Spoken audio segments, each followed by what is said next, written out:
stolen mother. The rain fell like judgment on the auction yard, turning dirt to mud and shame to spectacle. Eliza Marrow stood on the block with iron around her wrists and blood running down her legs, a newborn scream tearing through the thunder. Men laughed. Women turned away. The auctioneer's voice boomed.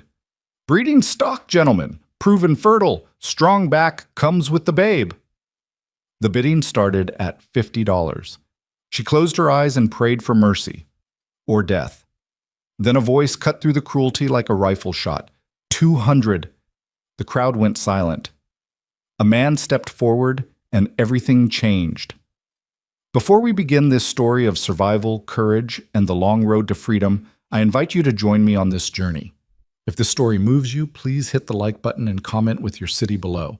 I'd love to see how far Eliza's story travels. Now let's begin. The rain came down in sheets, cold and relentless, turning the auction yard into a miserable stretch of churned mud and misery. Eliza Marrow had lost track of time. Hours, maybe days since the pains had started in the back of Voss's wagon. She remembered screaming, remembered hands holding her down, remembered the wet, desperate cry of a baby she hadn't been allowed to hold. Now she stood on the auction block with iron cuffs biting into her wrists, her skirt soaked through with rain and birth blood, and a tiny wailing bundle pressed against her chest. The baby, her baby, was wrapped in a filthy scrap of burlap, squirming and crying, and Eliza's arms shook with the effort of holding her upright.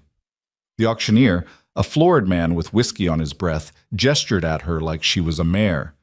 "Breeding stock, gentlemen, proven fertile as they come, strong back, young enough for years of service, and the babe comes with her, no extra charge." Laughter rippled through the crowd. Men in dark coats and broad hats leaned against the fence, their eyes cold and assessing. A few women stood at the edges, their faces hidden beneath bonnets, their silence worse than the men's jeers. Eliza's knees buckled.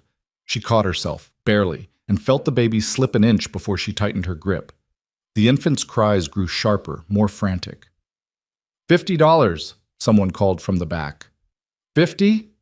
Come now, she's worth more than that. Look at those hips. She'll give you a dozen more before she's used up. Do I hear 60? 60. 70. Eliza stared at the mud beneath her feet. She couldn't look at them. Couldn't bear to see the faces of the men deciding her future, her daughter's future, as if they were livestock. The baby's cries filled her ears, drowning out the voices, the rain, the thunder rolling across the Wyoming hills. She thought about running, but where? Her legs could barely hold her.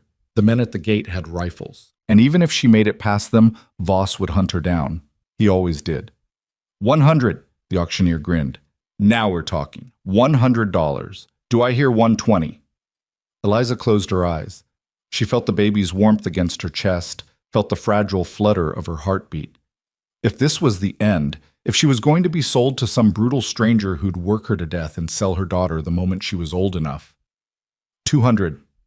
The voice was quiet, steady, and cut through the noise like a blade. The crowd went silent. Eliza's eyes snapped open. She looked out into the sea of faces, searching for the man who'd spoken. The auctioneer blinked, thrown off his rhythm. $200? Well, now that's a generous bid, sir. Anyone care to challenge it?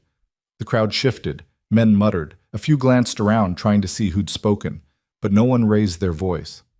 Going once? Going twice? Sold. The gavel cracked down. Eliza's vision swam. She swayed, her legs finally giving out, and she sank to her knees in the mud. The baby screamed. Someone shouted. Then heavy boots splashed through the muck toward her. "Get those irons off her!" The voice was closer now, low and rough, with an edge that brooked no argument. Eliza looked up, rain streaming down her face, and saw him for the first time. He was tall, broad-shouldered, with a face weathered by sun and wind. His hat was pulled low, shadowing his eyes, but she could see the hard line of his jaw, the set of his mouth. He wasn't young, 40, maybe older, and his clothes were plain, worn, the kind a working man wore. But there was something in the way he stood, something solid and unyielding, that made the auctioneer step back. "I said get those irons off her." The auctioneer fumbled with a ring of keys, his hands shaking. "Yes, sir, Mr. Hale, right away. Now." The man, Hale, crouched down in front of Eliza. She flinched, clutching the baby tighter, but he didn't reach for her. He just waited, rain dripping from the brim of his hat, until the auctioneer unlocked the cuffs and pulled them away. Eliza gasped as the iron fell free. Her wrists were raw, bruised purple and black, the skin torn in places. She cradled the baby with one arm and pressed the other against her chest, trying to stop the trembling. "Can you stand?" Hale's voice was quieter now, almost gentle. She tried. Her legs shook, her vision blurred, and she felt herself tipping forward. Strong hands caught her, steadying her without pulling her up. Hale's grip was firm but careful, his palms rough with calluses. "Easy. I've got a wagon just outside the yard. Can you make it that far?" Eliza nodded, though she wasn't sure it was true. She forced herself upright, one hand gripping his arm for balance, the other still holding the baby. The world tilted and spun, but she set one foot in front of the other, moving through the mud, through the crowd that parted silently to let them pass. Hale didn't hurry her. He walked beside her, his hand hovering near her elbow, ready to catch her if she fell. When they reached the wagon, a sturdy flatbed with a canvas cover, he climbed up first, then turned and offered his hand. Eliza hesitated. She didn't know this man, didn't know what he wanted from her, what he expected. But the baby was still crying, her own body was failing, and there was nowhere else to go. She took his hand. He pulled her up gently, guiding her onto the wagon bed. There was a pile of blankets in the back, clean and dry beneath the canvas. Hale gestured to them. "Sit, you're bleeding." Eliza sank down onto the blankets, her whole body shaking now, adrenaline and exhaustion crashing over her in waves. The baby's cries had faded to weak, hiccuping sobs. Eliza looked down at her, at the tiny, scrunched face, the dark eyes barely open, the impossibly small fingers curled into fists. "She needs to eat," Eliza whispered, her voice cracked. I can't." "You can," Hale said. He climbed into the wagon beside her, keeping a respectful distance, and pulled a canteen from beneath the seat. "Drink first. You're shocky." He held the canteen out to her.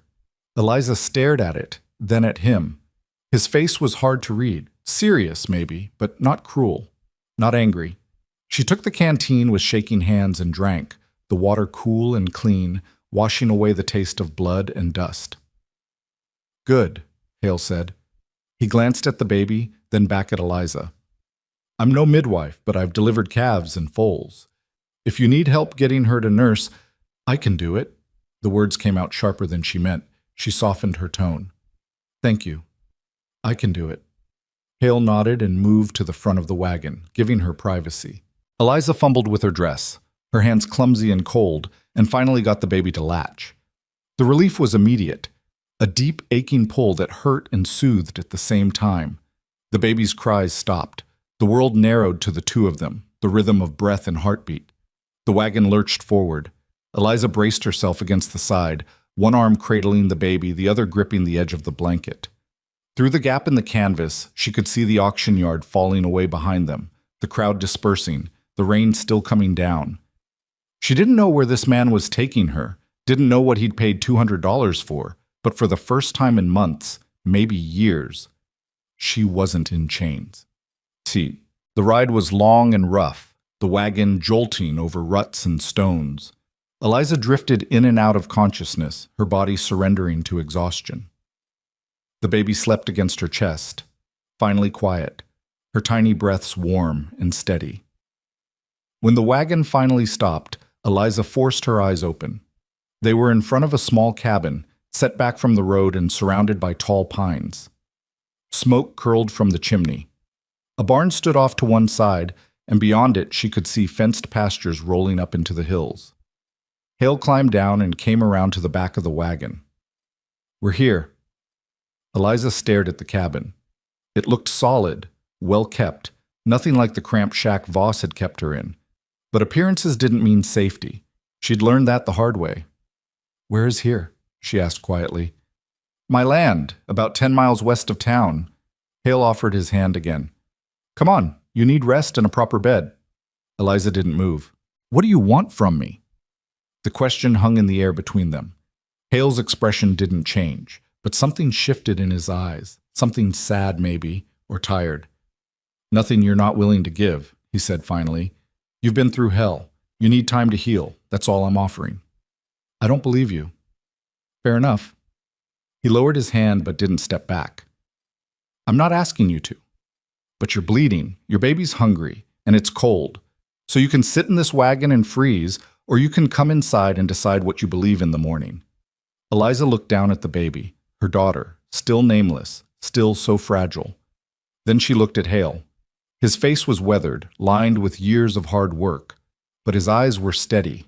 Not kind exactly. She didn't trust kindness, but not cruel either. She took his hand. Inside the cabin was warm, lit by a fire crackling in the stone hearth. It was small but clean, one main room with a table, a couple of chairs, a shelf lined with books and tools. A narrow staircase led up to a loft. Hale gestured to a door on the far side of the room. There's a bedroom through there. Bed's made. There's water in the basin, clean linens in the chest. Eliza stood in the doorway, clutching the baby, unsure what to do. Hale moved past her to the hearth and ladled soup from a pot hanging over the fire. He poured it into a bowl and set it on the table.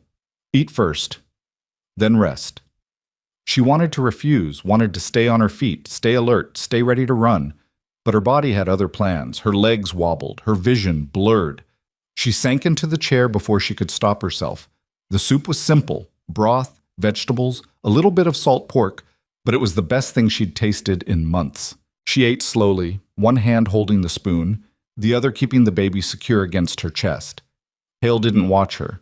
He busied himself at the hearth, adding wood to the fire, checking the pot, his movements quiet and methodical. When she finished, he took the bowl without a word and nodded toward the bedroom. Go. I'll be out here if you need anything. Eliza stood, her legs steadier now, and crossed to the bedroom. She paused at the door, looking back at him. Why did you buy me? Hale didn't turn around. He stood by the fire, his back to her, his shoulders tense. Because no one should be sold. The words were quiet, almost lost in the crackle of the flames, but Eliza heard them. She stood there for a long moment, studying him, trying to understand. Then she stepped into the bedroom and closed the door. Well, the bed was soft, the blankets heavy and warm. Eliza laid the baby down beside her and stripped off her wet, filthy clothes. Her body was a map of pain, bruises, cuts, the deep ache of childbirth. She washed herself as best she could with the water in the basin, then pulled on a clean nightshirt she found in the chest. It was too big, obviously Hale's, but it was warm and dry. She climbed into bed and pulled the baby close. The infant stirred, made a small sound, then settled again. Eliza stared at her in the dim light filtering through the curtains. She had Voss's dark hair, but her eyes, still unfocused, still new, were lighter, maybe hazel or green. Eliza didn't know who the father was. Voss had sold her to too many men for her to be sure, but it didn't matter. This baby was hers. I don't have a name for you yet, Eliza whispered, but I will. I promise. The baby's tiny fingers curled around Eliza's thumb. Eliza closed her eyes and let herself cry.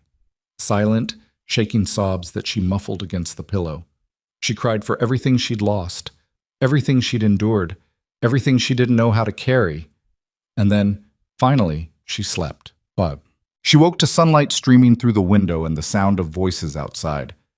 Panic jolted through her. She sat up, clutching the baby, her heart pounding. The voices grew louder, men, talking, laughing. Eliza stumbled out of bed and crept to the window.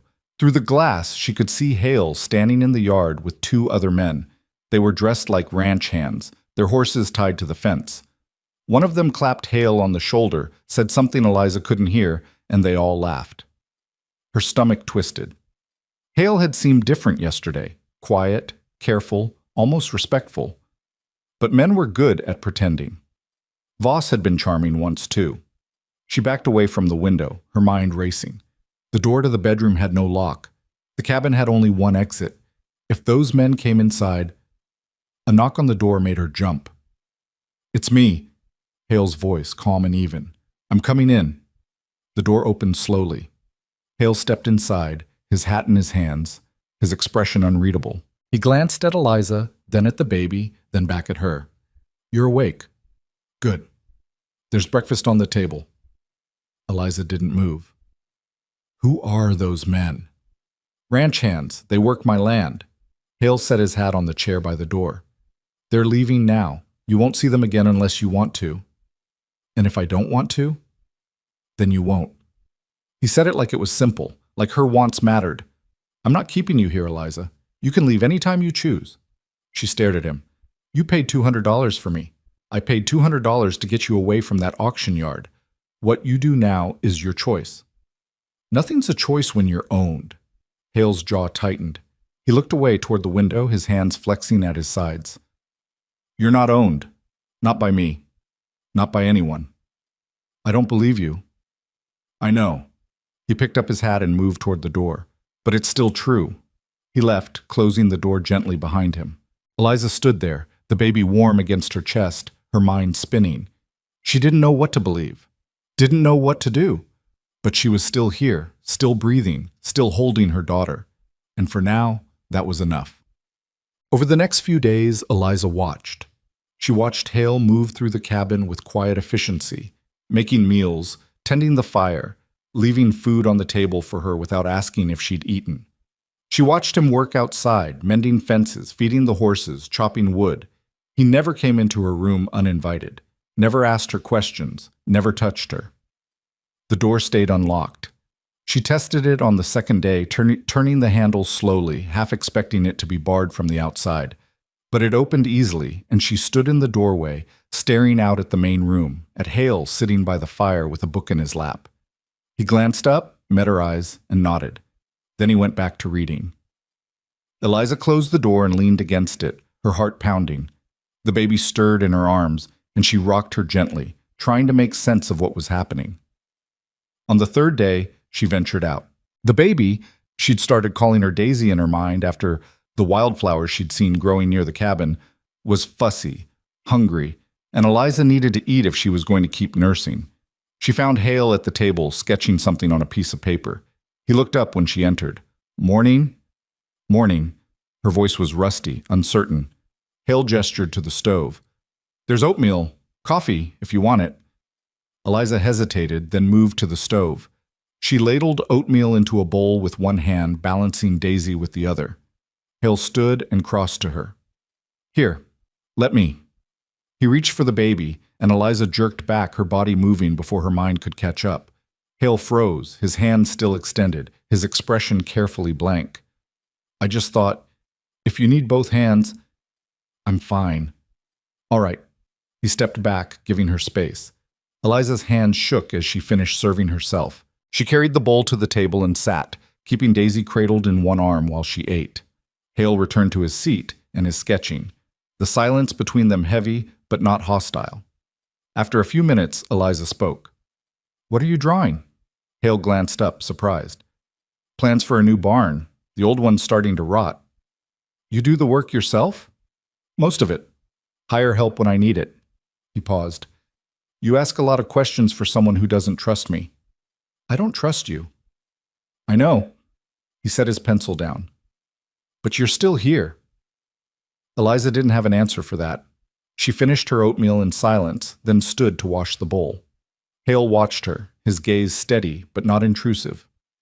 You need anything? He asked. Clothes, for the baby. Eliza's voice was quiet. She's outgrowing the blanket. Hale nodded. I'll ride into town tomorrow. Get what you need. I can't pay you.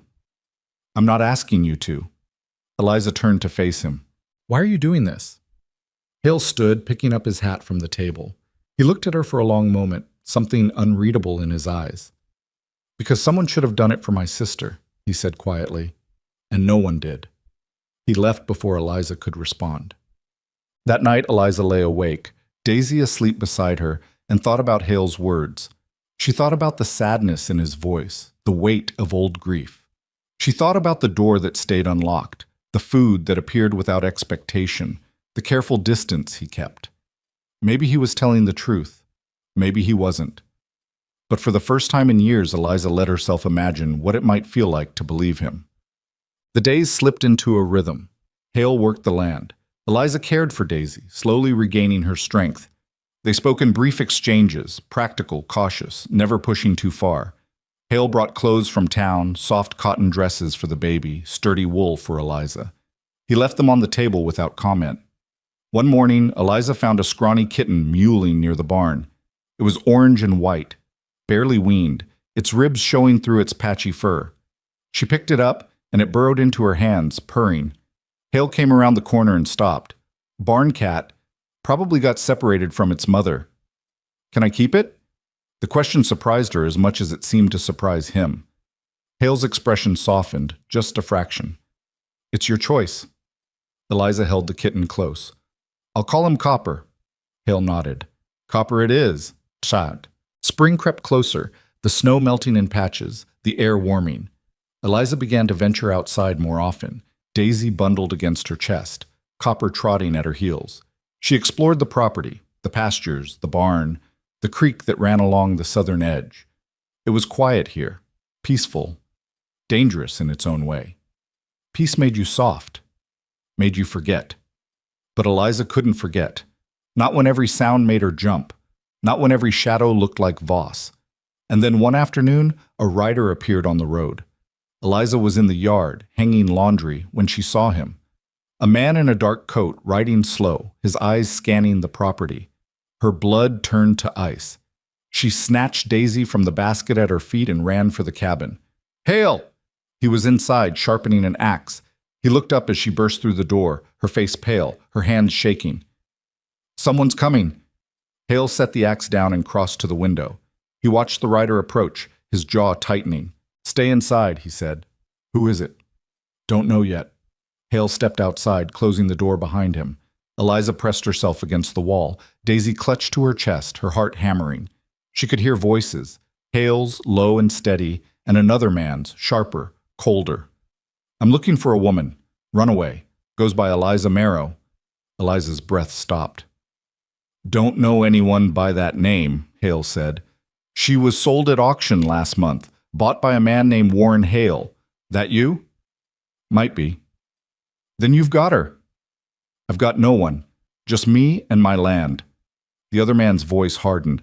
"Her owner wants her back. Paid good money for her. You interfere. You're breaking the law." "Her owner?"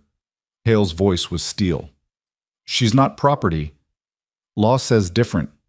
Eliza couldn't see them, but she could feel the tension crackling through the air. She heard boots shift in the dirt, heard the creak of leather. "You've got no warrant," Hale said. "No proof. So unless you want trouble, I suggest you ride back to whoever sent you and tell them they're wasting their time." There was a long silence. Then the other man laughed, low and mean. "This ain't over, Hale." "It is unless you want it to be." More silence. Then the sound of hooves, retreating. Eliza sagged against the wall, her legs giving out. She slid to the floor, Daisy crying now, her own breath coming in ragged gasps. The door opened. Hale stepped inside, his face grim. He looked at Eliza, at the fear written across her face, and something shifted in his expression, something fierce and protective. "He's gone," Hale said quietly. "But he'll be back." Eliza nodded, unable to speak. Hale crouched down in front of her, his voice steady. "I'm not letting them take you. You hear me? I'm not letting them take either of you." Eliza looked at him, at the hard line of his jaw, the resolve in his eyes, and for the first time, she believed him. "What do we do?" she whispered. Hale stood, his hand resting on the rifle above the door. "We get ready." The next morning came cold and clear, the kind of Wyoming dawn that made the world look deceptively peaceful. Eliza stood at the window, Daisy asleep in the cradle Hale had built from pine scraps, and watched him work in the yard. He moved with purpose, checking fences, reinforcing the barn door, his rifle never far from reach. She hadn't slept. Every creak of the cabin, every whisper of wind through the pines had sounded like riders coming back. Her body ached with exhaustion, but her mind wouldn't quiet. Voss had found her. Of course he had. Men like Voss didn't let go of what they considered theirs. Copper wound between her ankles, purring, and she bent to scratch behind his ears. The simple gesture steadied her, pulled her back from the edge of panic. She needed to think, needed to plan. Running wasn't an option. Not with a newborn, not in this weather, Not when she didn't know the country, but staying felt like waiting for a noose to tighten.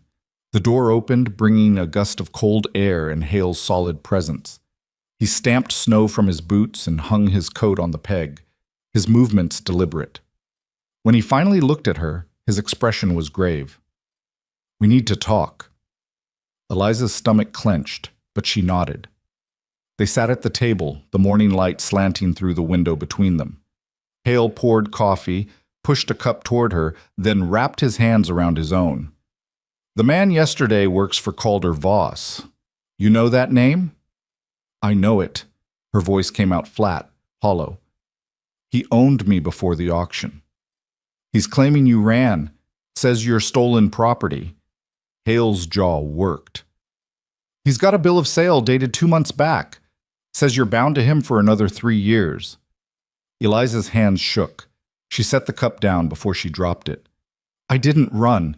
He sold me, put me on that block himself." "I believe you. But Voss is telling a different story, and he's got paper to back it up." Hale leaned forward, his voice dropping. "The law here, it's not clean. Territorial judge might rule in his favor just to avoid trouble, or he might not. But either way, Voss isn't going to wait for a court date. So what do? We make it too expensive for him to try." Hale pulled a folded paper from his pocket and smoothed it on the table. It was a map, hand-drawn, showing the ranch and the surrounding land. "This property's got good lines of sight. Anyone coming up the road will see them from half a mile out. The cabin's solid, thick walls, small windows. We can hold it if we have to." Eliza stared at the map, her mind struggling to catch up. "You're talking about a fight." "I'm talking about making sure there isn't one. Voss is a businessman. He'll send men to test us, see if we're serious. If we stand firm, if we make it clear it'll cost him more than you're worth, he might back down." "And if he doesn't?" Hale met her eyes, and she saw the truth there before he spoke it. "Then we fight." The words hung between them, heavy with consequence. Eliza thought about Daisy, sleeping peacefully 20 feet away. Thought about blood on the snow, about men with guns, about everything that could go wrong. "Why?" The question came out barely a whisper. "Why would you risk this for me?" Hale was quiet for a long moment. He turned his cup in slow circles, his gaze distant. "I had a sister, Emma. She was 16 when a man twice her age decided he wanted her. Our father owed him money, so he took her instead. Called it an indenture, but it was slavery dressed up in legal words." His voice roughened. "I was working a cattle drive 300 miles away. By the time I got back, she was dead. He'd worked her to death in 18 months. Eliza's throat tightened. "I'm sorry. I swore I'd never stand by again, never let it happen if I could stop it." He looked up at her, his eyes hard with old grief and new resolve. "So that's why. Because you're here, and I can do something about it." Eliza wanted to say something, to offer comfort or gratitude, but the words wouldn't come. Instead, she reached across the table and laid her hand over his. His skin was rough, scarred from years of work, but warm. He went still, then slowly turned his hand over, his fingers closing gently around hers. They sat like that for a breath, two damaged people finding unexpected ground. Then Eliza pulled back. Hale cleared his throat and stood. "I'm riding into town. Need to talk to the sheriff, see where he stands. You'll be safe here. Doors are solid, rifles loaded. Anyone comes, you bar the door and don't open it for anyone but me." "What if they don't wait for you to come back?" "Then you shoot them." He said it simply, without bravado. "You know how to use a rifle?" "No." Hale crossed to the wall and took down the Winchester. He checked the chamber, then handed it to her. The weight was unfamiliar, awkward in her hands. He moved behind her, adjusting her grip, showing her how to brace the stock against her shoulder. "Sight down the barrel. Breathe out slow. Squeeze the trigger. Don't jerk it." His voice was close to her ear, calm and instructive. "You probably won't hit what you're aiming at the first time, but the noise alone will make most men think twice." Eliza tried to focus on the mechanics, on the feel of the wood and metal, but all she could think about was the possibility of actually needing this, of men coming through that door, of having to choose between her life and theirs. "I don't know if I can." "You can." Hale stepped back, giving her space. You've already survived worse than most people ever face. This is just one more thing. He made it sound simple. Maybe for him it was. Eliza set the rifle on the table and looked at Daisy's cradle, at the gentle rise and fall of the baby's breathing. How long will you be gone? Few hours. I'll be back before dark. Hale pulled on his coat, settled his hat. At the door he paused. Eliza, you're stronger than you think. Don't forget that. Then he was gone, the door closing softly behind him, and Eliza was alone with her daughter, a rifle, and the weight of waiting. She tried to keep busy, changed Daisy, nursed her, washed the breakfast dishes. Copper chased dust motes in the sunlight, oblivious to the tension thrumming through the cabin. But every few minutes, Eliza found herself at the window, scanning the road, her heart jumping at every shadow. Midday came and went. She made soup, more to have something to do than because she was hungry. The cabin felt smaller with each passing hour, the walls pressing in. She paced with Daisy, singing half-remembered songs from her childhood, trying to calm them both. It was late afternoon, the sun already sinking toward the mountains, when she heard it, the distant sound of hooves, multiple riders, moving fast. Eliza's blood turned cold. She rushed to the window and saw them cresting the hill, 4 men on horseback, pushing hard. Not Hale. These riders moved with aggressive intent, spreading out as they approached, flanking the cabin. She grabbed the rifle with shaking hands and ran to the door, throwing the heavy wooden bar across it. Daisy started crying, sensing her mother's fear. Eliza's mind raced. The windows. Could they break through? The back door? She'd never checked if it was barred. She sprinted across the cabin, Daisy bouncing against her shoulder, and found the back entrance already secured. Thank God.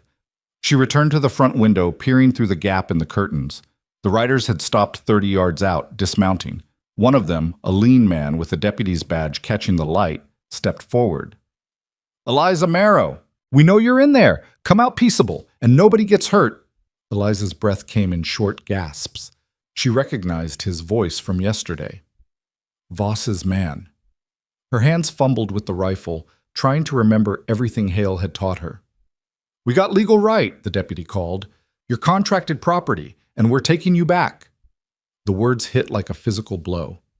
Property. Even here, even after everything, that's all she was to them. Eliza felt something crack inside her, not breaking, but hardening. She moved to the door, keeping well back from it. I'm not going anywhere. Her voice surprised her with its strength. You got no right to me. We got a bill of sale says different. Now you can come quiet, or we can come in and get you. This is Warren Hale's property. You're trespassing. One of the other men laughed, the sound cruel and casual. Hale ain't here, sweetheart. Just you and that baby. Now, we can do this easy, or we can do it hard. Your choice. Eliza's hands tightened on the rifle. Through the window, she saw them spread out further, 2 moving toward the sides of the cabin. They were going to try to flank her, maybe break through a window or the back door despite the bar. Daisy's cries grew louder, more frantic. Eliza's mind fractured between the need to comfort her child and the need to defend them both. She couldn't do both. Couldn't hold the baby and aim the rifle. Couldn't. A new sound cut through her panic. More horses, coming fast from the opposite direction. Eliza's heart leaped. Through the window, she saw Hale galloping up the road, another man beside him.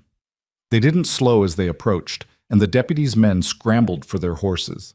Hale reined in hard, his horse sliding in the dirt, and he was off before it fully stopped, rifle in hand.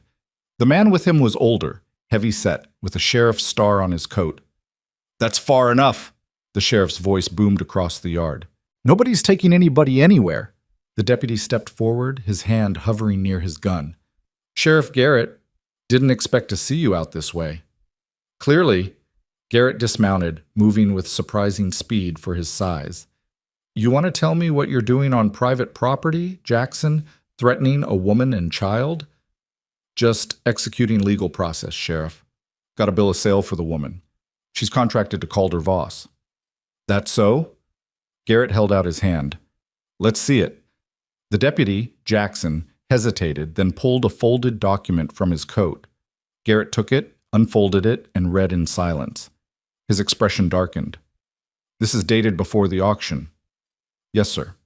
which makes the auction illegal. She was already owned. Except Voss himself put her on that block. Hale's voice was hard, controlled. I was there. Heard the auctioneer say she was Voss's property being sold to settle accounts. That's not what Mr. Voss says. Then Mr. Voss is a liar. Hale stepped forward, his rifle still in hand but pointed at the ground. He sold her to me, legal and proper. I got witnesses and I got the auctioneer's records. Jackson's jaw tightened. Mr. Voss claims she ran before the auction. This bill of sale proves ownership. Convenient timing, don't you think? Garrett folded the paper and handed it back. Here's what's going to happen, Jackson. You're going to get back on your horses and ride out. Hale and I are going to go see Judge Morrison tomorrow, sort this out proper. If Voss has a legitimate claim, the judge will hear it, but there'll be no seizures, no violence, not on my watch. Sheriff, with respect, that wasn't a suggestion. Garrett's hand rested on his own sidearm now. You got a problem with how I'm handling this. You take it up with the territorial marshal, but right now, you're leaving. The tension stretched tight as a wire. Eliza watched from the window, her heart hammering, the rifle heavy in her hands. Jackson looked at his men, then at Hale, then at the sheriff. Whatever calculation he was making, it didn't come out in his favor. This ain't finished, he said finally. Maybe not, Garrett replied. But it's finished for today. Jackson mounted, his men following suit. They rode out slowly, their departure more threat than retreat. When they finally disappeared over the hill, Eliza's legs gave out. She sank to the floor, the rifle clattering beside her, and pulled Daisy close. The baby was red-faced, screaming, and Eliza buried her face in her daughter's hair and shook. The door rattled. Eliza, it's me! Open up! It took her 3 tries to lift the bar with trembling hands. The door swung open, and Hale was there, his face tight with concern. He took in her pale face, her shaking hands, and carefully took the rifle from where it lay. You all right? She wanted to say yes, wanted to be strong, composed, unafraid. Instead, she shook her head and felt tears spill down her cheeks. Hale crouched beside her, his presence solid and grounding. You did good. Held them off until we got here. I didn't do anything. I couldn't. You kept your daughter safe. That's everything. He glanced back at Garrett, who'd followed him inside. Sheriff, this is Eliza Marrow. Eliza, Sheriff Tom Garrett. Garrett removed his hat, his expression gentle. Ma'am, I'm sorry you had to go through that scare. Eliza wiped her eyes, trying to pull herself together. Are they really gone? For now. Garrett pulled out a chair and sat heavily. But Hale was right to fetch me. This situation's messier than I'd like. You saw the bill of sales, Hale said. It's fake. Maybe, but it's got Voss's signature and it's notarized. Judge Morrison's going to have to sort out which transaction is legitimate, the indenture or the auction. Garrett looked at Eliza. Ma'am, I need to ask you some questions. I know it's hard, but I need to hear your side. Eliza's throat tightened, but she nodded. Hale moved to the stove, giving her space but staying close. She heard him making coffee, the familiar sounds anchoring her. How did you come to be with Voss? Garrett asked. I was sold to him 2 years ago. The man I worked for before, he sold me to pay debts. Sold you how? What were the terms? 5-year indenture. Work off the debt, then I'd be free. Her voice was barely above a whisper. But Voss, he didn't use me for work, not the kind that pays off debt. Garrett's expression hardened, but he kept his voice gentle. He used you another way. Yes. And the child? Eliza's arms tightened around Daisy. She's mine. I'm not questioning that, ma'am. But if Voss claims fatherhood, he can't. The words came out fierce, protective. I don't know who the father is. Voss sold me to other men, lots of them. But Daisy's mine and no one else's. The silence that followed was thick with fury. Garrett's barely contained and Hale's radiating from where he stood frozen at the stove. After a moment, Garrett cleared his throat. That changes things. If Voss was running what amounts to a brothel under cover of an indenture, you can't prove it, Eliza said dully. It's my word against his. And he's got money, connections. I'm nobody. You're not nobody. Hale said quietly, setting coffee cups on the table. Not anymore. Garrett took a long drink, thinking. Here's the truth, ma'am. The law's not built for justice in cases like this. It's built to protect property, and sometimes it's hard to convince a judge that a person isn't property. But we've got a few things working for us. 1, Hale's got a legitimate bill of sale from a public auction. 2, I'm willing to testify that Voss's men tried to seize you without proper legal process. 3, he paused. 3, Judge Morrison's got a daughter. He doesn't like men who abuse women. Will that be enough? I don't know, but it's what we've got. Garrett stood. I'll file a complaint first thing tomorrow, get a hearing scheduled. Meantime, Hale, you keep her safe. And ma'am, if you're willing, I'd like you to come to town tomorrow. Tell the judge what you told me. Fear spiked through her. Go to town. Where Voss is? I'll be there, Hale said. Sheriff will be there. You won't be alone. And if the judge rules against me? No one answered. The silence was answer enough. After Garrett left, promising to return in the morning, Eliza sat at the table while Hale checked the doors, the windows, the rifle. Daisy had finally fallen asleep, exhausted from crying, and Eliza held her carefully, afraid that if she let go, everything would fall apart. You should eat something, Hale said. I'm not hungry. Eliza, I can't go to town tomorrow. The words burst out of her. I can't face him. I can't sit in a room and tell strangers what he did, what he made me. You don't have to. Hale sat across from her, his voice steady. If you want to run instead, I'll get you out of here tonight. Give you money, supplies, whatever you need. She looked up at him, startled. You'd do that? I said you're not owned. That means you choose. If you want to fight, I'll fight beside you. If you want to run, I'll help you run. But it's your choice. Eliza stared at him, this quiet man who'd bought her freedom and asked nothing in return, who'd faced down armed men and offered her a way out even now. She thought about running, disappearing into the wilderness, starting over somewhere new. It was what she'd always done. Run, hide, survive. But Daisy deserved better than a life spent running, deserved a home, a name, a future that wasn't built on fear. If I testify, she said slowly, and the judge rules for Voss, then we'll figure out the next step. But at least you'll have tried. And if they take me anyway? Hale's expression went hard. They won't. It wasn't a promise he could keep, and they both knew it.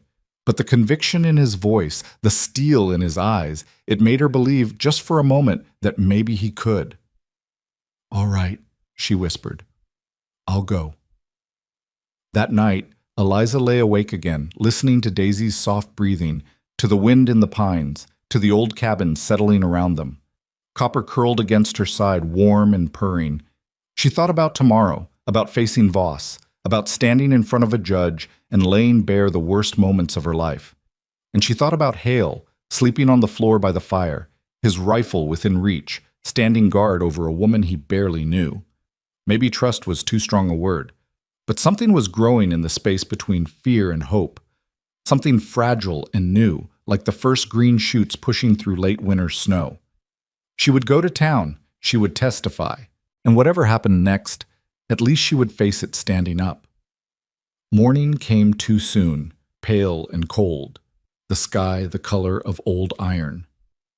Eliza woke to the sound of Hale moving through the cabin, stoking the fire, his movements careful and quiet. She lay still for a moment, Daisy warm against her chest, and tried to gather the courage she'd promised herself the night before. It felt thinner in the daylight, more breakable. She rose and dressed in the cleanest clothes she had, a dark wool dress Hale had brought from town, simple and sturdy. Her hands shook as she buttoned it, and she had to stop twice to steady herself. When she emerged from the bedroom, Hale was at the table with coffee and bread, his face drawn with sleeplessness. "Sheriff's coming at 8, he said. "We'll ride in together. Stay close to town center, near the courthouse." Eliza nodded and sat. Though her stomach rebelled at the thought of food, she forced herself to eat anyway, knowing she'd need the strength. Daisy fussed in her arms and she shifted the baby to nurse, grateful for the distraction. Hale watched her for a moment, then spoke quietly. "You don't have to do this." "I know. I mean it. We can leave right now, be 50 miles gone by nightfall." Eliza met his eyes. "And then what? Spend the rest of my life looking over my shoulder, wondering when Voss will find us again? She shook her head. I'm tired of running. Running's kept you alive this long. Living's not the same as being alive. The words surprised her, but they felt true. She looked down at Daisy, at the tiny face that depended on her for everything. I want her to grow up free, really free. That means ending this. Hale's expression shifted, something like respect crossing his features. All right then, but you stay close to me in that courtroom. Anything feels wrong, we leave. What if the judge orders, I don't care what he orders, you're not going back to Voss? His voice was flat, absolute. That's not happening. The certainty in his words should have frightened her, the implication of what he'd do to prevent it. But instead it steadied her. Whatever happened today, she wouldn't face it alone. Garrett arrived as promised, his horse trailing a gentle mare. Figured the baby'd ride easier on Bess here, he said, nodding to the second horse. She's steady, won't spook. The ride into town took an hour, the three of them moving through country that grew more settled as they approached. Eliza saw other homesteads, smoke rising from chimneys, children playing in yards. Normal life, the kind she'd stopped believing existed. Daisy slept against her chest, wrapped in blankets, oblivious to the tension coiling tighter with each mile. The town itself was larger than she'd expected. 2 main streets lined with storefronts, a church, a school, the courthouse rising at the far end in stolid brick. People moved along the boardwalks, going about their business, and Eliza felt their eyes tracking her as they passed. News traveled fast in small towns. They'd know why she was here. Garrett led them around back to the courthouse, dismounting near a side entrance. Hearing set for 10, Judge Morrison's already inside. Saw his buggy. He helped Eliza down, his grip steady. How you holding up, ma'am? I'm here. It was all she could manage. They entered through a narrow hallway, their footsteps echoing on wood floors. The building smelled of old paper and tobacco, years of legal proceedings soaked into the walls. Garrett showed them to a small room with a bench and a window overlooking the street. Wait here. I'll let you know when the judge is ready. After he left, Eliza sat with Daisy, trying to breathe evenly. Hale stood at the window, one hand resting on the sill, the other near the gun at his hip. The silence stretched between them, heavy with everything unsaid. Hale! Her voice came out smaller than she intended. He turned. Yeah? Why did you really buy me that day? The truth. He was quiet for a long moment, his face unreadable. Then he crossed to the bench and sat beside her, leaving careful space between them. I told you about my sister, that's true. But there's more. He stared at his hands, scarred and calloused. After Emma died, I hunted down the man who killed her. Took me 2 years to find him. When I did, he stopped, his jaw working. I didn't kill him. Wanted to, but I didn't. Turned him over to the law instead, thinking that was the right thing, the honorable thing. What happened? Judge threw the case out, said there wasn't enough evidence, that Emma had signed the indenture willingly. Man walked free. Hale's voice went rough. 3 months later, he did it to another girl. She was 14. Eliza's breath caught. That's not your fault. Isn't it? I had the chance to stop him, and I didn't. Chose law over justice, and a child died for it. He finally looked at her. So when I saw you on that block, bleeding and terrified, I knew I wouldn't make that mistake again. Law be damned. The confession hung in the air between them, raw and honest. Eliza shifted Daisy in her arms, then did something that surprised them both. She reached out and took Hale's hand. His fingers closed around hers, warm and solid. You're a good man, Warren Hale. I'm a man who's trying, that's all. Before she could respond, the door opened. Garrett stood there, his expression grim. Judge is ready, but Eliza, Voss is here. The words hit like a fist. Eliza's hand tightened on Hale's, her pulse spiking. Where? In the courtroom. He's got a right to be present for the hearing. Garrett's tone was apologetic. I'll be right there with you. You don't have to look at him if you don't want to. I can wait outside, Hale said. Hold the baby. No. Eliza stood, forcing steel into her spine. I need you there. Both of you.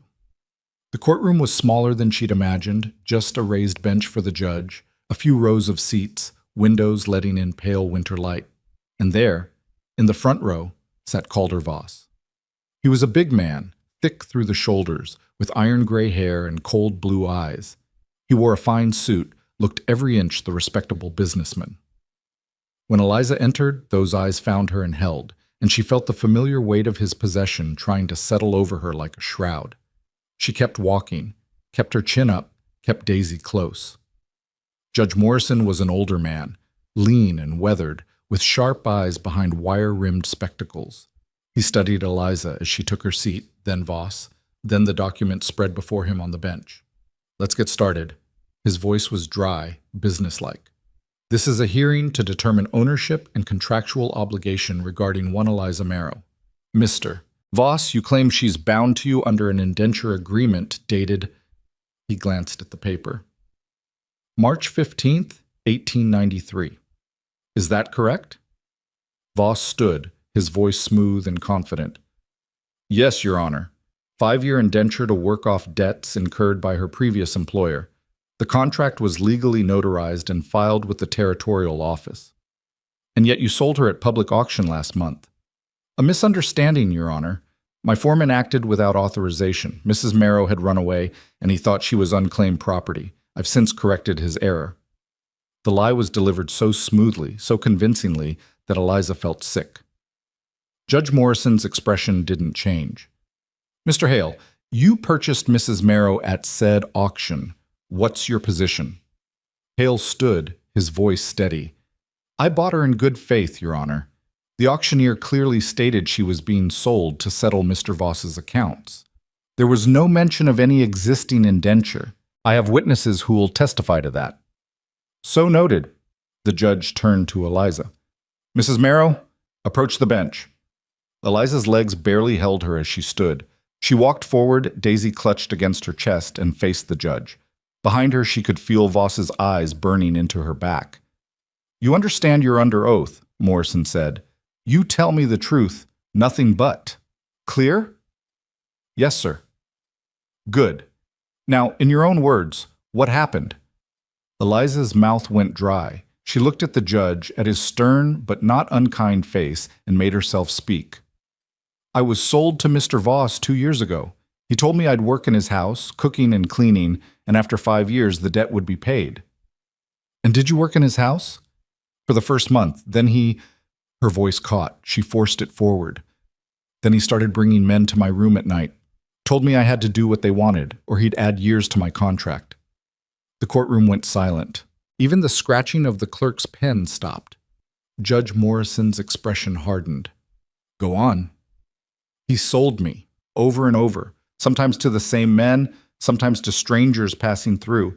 He kept the money and said I was working off my debt, but the debt never got smaller. It kept growing." The words were coming faster now, years of silence breaking open. "When I got pregnant, he was angry, said I was damaged goods, but then he decided the baby would be worth something too, so he waited until I gave birth. Then he put us both on the auction block." "That's a lie." Voss surged to his feet. "Your Honor, this woman is a known runaway and a thief. She's making up stories to avoid honoring her legal obligations. Sit down, Mr. Voss." The judge's voice cracked like a whip. "You'll have your turn." Voss sat, but his face was red with fury. Eliza felt her legs shaking, felt Daisy squirming against her chest, and fought to keep standing. Judge Morrison leaned forward. "Mrs. Marrow, do you have any proof of these allegations?" "No, sir, just my word." "Your word against a man with money and connections. You understand that puts you at a disadvantage." "I understand that's how it's always been." Eliza's voice steadied, anger replacing fear. "Men like him get away with it because women like me don't have proof. We're just property that can talk. But that doesn't make it right." Something shifted in the judge's expression. He sat back, steepling his fingers, and was silent for a long moment. Then he spoke, his voice quiet, but carrying weight. "Mr. Voss, I've known you for 15 years. You're a prominent businessman in this territory. You sit on the town council. You donate to the church." He paused. "You're also known to have a stable of young women working in that big house of yours, and none of them ever seem to stay more than a year or two. I've always wondered about that." Voss's face went pale, then red again. Your Honor, those are just servants. Sheriff Garrett, you have something to add? Garrett stood, pulling a small notebook from his pocket. Yes, sir. I've been doing some asking around, found 3 women in the past 5 years who left Voss's employment. 2 of them told similar stories to what Mrs. Marrow just said. They were too scared to file formal complaints, but they were willing to talk to me off the record. This is outrageous, Voss slammed his hand on the bench in front of him. Hearsay and slander. It's a pattern, Mr. Voss, and patterns tell me where to look. Morrison shuffled through his papers. Now, this indenture contract you're presenting, it's notarized, yes, but the notary's signature looks peculiar to me. Sheriff, I want you to verify it with the territorial office, see if it matches their records. Already did, Your Honor. Garrett's voice held grim satisfaction. The notary named on this document died 6 months before this contract was supposedly signed. The silence that followed was absolute. Eliza saw Voss's face go from red to white, saw his hands clench on the armrest. The judge's expression was carved from stone. Mr. Voss, you've presented this court with a fraudulent document. That's a criminal offense. Your Honor, there must be some mistake. The only mistake was yours, thinking I wouldn't check. Morrison's voice was ice. Here's my ruling. The indenture contract is void. Mrs. Marrow is a free woman. Furthermore, I'm ordering the sheriff to investigate your business practices. And if he finds evidence of what I think he's going to find, you'll be facing charges that make document fraud look like a church social. He banged his gavel. This hearing is adjourned. Eliza stood frozen, unable to process what had just happened. Free. He'd said she was free. The word didn't feel real, didn't fit in her mouth or her mind. Voss erupted from his seat, his face contorted with rage. You can't do this. I have rights. I paid for her fair and square. You just admitted she's property, Mr. Voss. The judge's smile was thin and dangerous. Keep talking. Give me more rope. Garrett moved quickly, positioning himself between Voss and Eliza. Hale was suddenly at her side, his hand on her back, steady and grounding. We're leaving, Hale said quietly. Now. They moved toward the door, but Voss's voice followed them, shaking with fury. This isn't over, Hale. You think a piece of paper makes you safe? You think... Mr. Voss, one more word and I'll hold you in contempt. Morrison's gavel cracked down again. Sheriff, escort him out. Different door. They made it outside into cold air and weak sunlight. Eliza's legs finally gave out on the courthouse steps, and she sat down hard, Daisy wailing now, everything spinning. Hale crouched beside her, his presence solid while the world tilted. Breathe, he said quietly. Just breathe. She tried. Pulled air into her lungs, let it out, pulled it in again. Slowly, the spinning stopped. She looked at Daisy's red, scrunched face and felt something break open in her chest. Not breaking apart, but breaking free. I'm free, she whispered. You're free. The tears came then, hot and unstoppable, washing away 2 years of accumulated horror. Hale didn't try to stop them or offer empty comfort. He just sat beside her on the cold stone steps and waited while she fell apart and slowly, carefully, began to piece herself back together. Garrett emerged from the courthouse, his expression troubled. Eliza, I'm going to need you to make a formal statement. Document everything for the investigation. Can you do that? She nodded, wiping her eyes. When? Tomorrow's soon enough. Let you get your bearings first. He glanced at Hale. Get her home. And Hale, stay sharp. Voss looked like a man who's got nothing left to lose. They rode back slowly, Daisy finally sleeping, the world around them achingly normal. Cattle grazed in distant pastures. Smoke rose from chimneys. Life went on, indifferent to the small miracle that had just occurred in a courthouse on the edge of nowhere. But as they approached Hale's property, Eliza felt the hair on the back of her neck rise. Something was wrong. She couldn't name it, couldn't point to it, but her body knew. Hale felt it too. He reined in, his hand moving to his rifle. Stay behind me. They crested the last hill and Eliza's heart stopped. The cabin door stood open, swinging slightly in the wind. The barn door too. And in the yard, Copper. The little orange kitten lay motionless in the dirt. No. The word tore out of her. She started to dismount, but Hale's arm shot out, stopping her. Wait, could be a trap. Copper. I know, but we go careful. They approached the cabin slowly, Hale in front, rifle ready.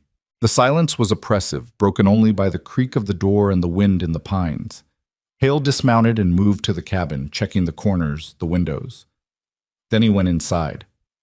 He emerged a moment later, his face grim. They were here. Tore the place apart. Eliza slid from her horse, Daisy clutched tight, and ran to Copper. The kitten lifted his head weakly, mewing. Relief flooded through her. Not dead, just hurt. She scooped him up gently, feeling along his small body for breaks. He'd been kicked, she thought, but nothing felt broken. Why? She asked, looking at the destroyed cabin, at the evidence of violent rage. The judge ruled. Voss doesn't care about rulings. Hale's voice was flat. This is a message. As if summoned by his name, riders appeared on the horizon. Not 4 this time. 8, maybe 10, spread out in a line, moving with purpose. They weren't pretending to be lawmen anymore. This was something else, something final. Hale saw them and moved fast. Inside now. Warren! Now! Eliza! She ran for the cabin, Copper tucked under one arm, Daisy under the other. Hale was right behind her, slamming the door, dropping the bar. He moved to the windows, checking sight lines, his movements efficient and grim. How many rifles you got? Eliza asked, her voice steadier than she felt. 2. Shotgun. Revolver. He glanced at her. You remember what I taught you?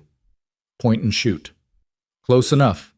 He handed her the Winchester, then moved to the other window with his own rifle. They come in shooting range. You aim for center mass. Don't hesitate. The riders stopped at the edge of the property, just out of rifle range. Eliza could see Voss among them, unmistakable even at this distance.